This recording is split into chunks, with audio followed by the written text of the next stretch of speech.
Eyes and concentrate on your wish. And you draw your right foot back to that, to this chicken scratching thing 3 times. This means that you're drawing your wish to you, okay? And then you leave your 3 coins at the tomb. Or it can be 3 of anything. It can be 3 pieces of gum, 3 breath mints, 3 pieces of incense, 3 flowers. It just must be 3 of something. That's part of the ritual there, and that's all there is to it.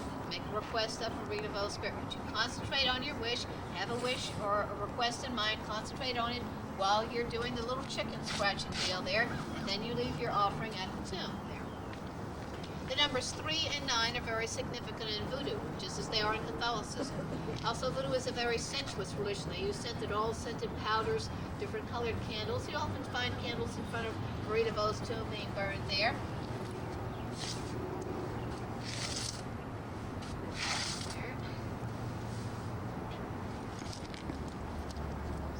And the rest of you are supposed to be taking pictures of this. No. I scratch first. Yeah, make your thing here. 3, 1. Okay.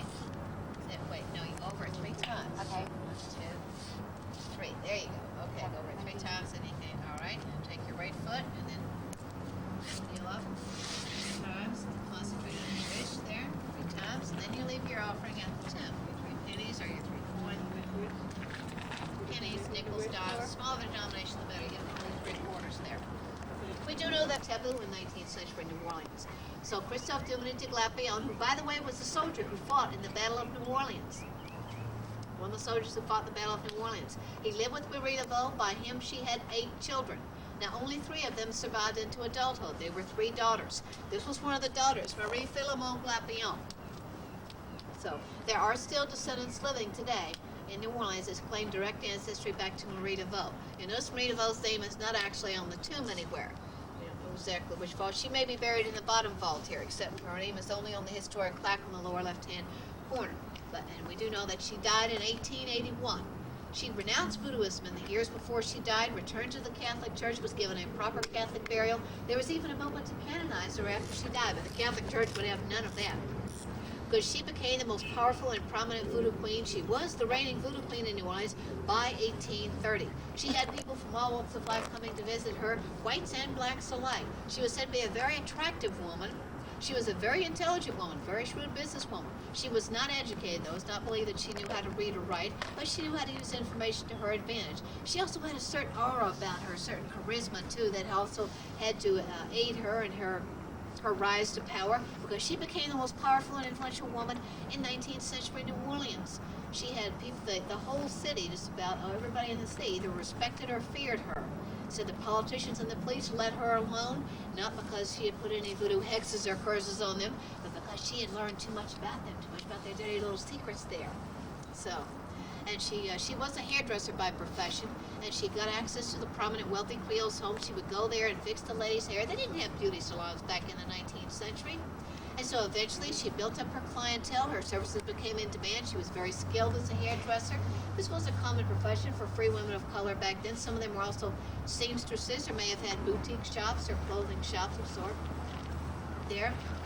And so her services became in demand, and gradually as she went to these homes, over time she learned about all these secrets and things. The women talked and gossiped, and Marie listened there. She evidently was very discreet about the information that she gathered, kept it to herself until she had need of it, perhaps using it to blackmail some people or whatever. But she also was the first person to put voodoo on a widespread paying basis, charging for all the rituals and services that she did.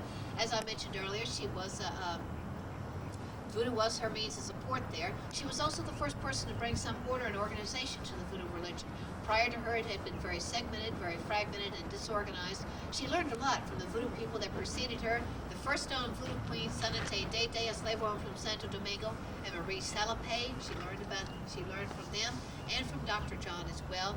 But she was the reigning voodoo queen by 1830. She used threats and coercion, or maybe some of her Greek stuff, Ray Magic Voodoo, to get rid of all the other voodoo queens, so that she was the reigning queen by 1830. So, and she had whites and blacks alike, people from all walks of life, coming to visit her for advice on personal matters, business matters, especially affairs of the heart there. So, now gris-gris is what she used on it. Gris-gris means either a charm or a hex. She used in voodoo. It can be, it comes from a French word, excuse me, it's spelled G-R-I-S hyphenated G-R-I-S. We don't know its original meaning, but it can mean either a charm or a hex used in voodoo. Worn as a charm might be worn as protective charm, be worn on your person as protection against evil and evil influences, or protection against illness, or to draw something good into your life, draw more prosperity into your life, good luck, or a new love into your life, or something like that.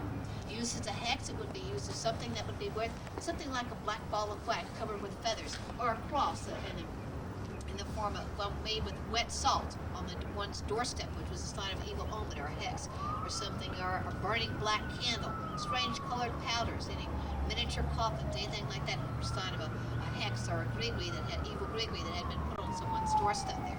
We'll learn more about that later. And voodoo, as it was practiced by Marie Laveau and her followers, it was a matriarchal religion. The women were always in positions of power and leadership. The Voodoo Queens were nearly always free women of color like Marie Laveau, with the exception of Santé Day, and she was first known Voodoo Queen in New Orleans. She was actually a slave owner from Santo Domingo there. And she gathered her followers, and late at night, the first Voodoo meetings were held onto Main Street in the French Quarter, met in an old abandoned brickyard for their rituals and orgies until they were driven out of there by the police. Then they held their secret voodoo meetings at the lakefront in the Bayou St. John.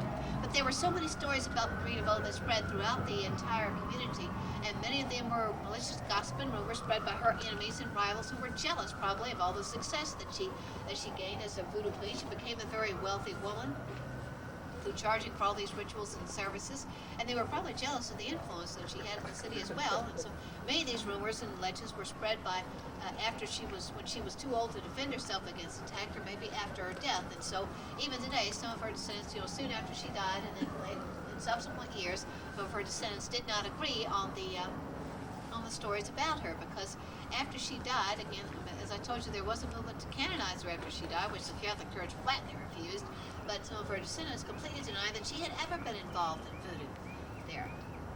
So she died. So she was a very remarkable person. We'll be learning more about her later. Okay. Pound grave is thick, and you put that over the rice, you know what I mean? Right. And what I do is I put a little cayenne.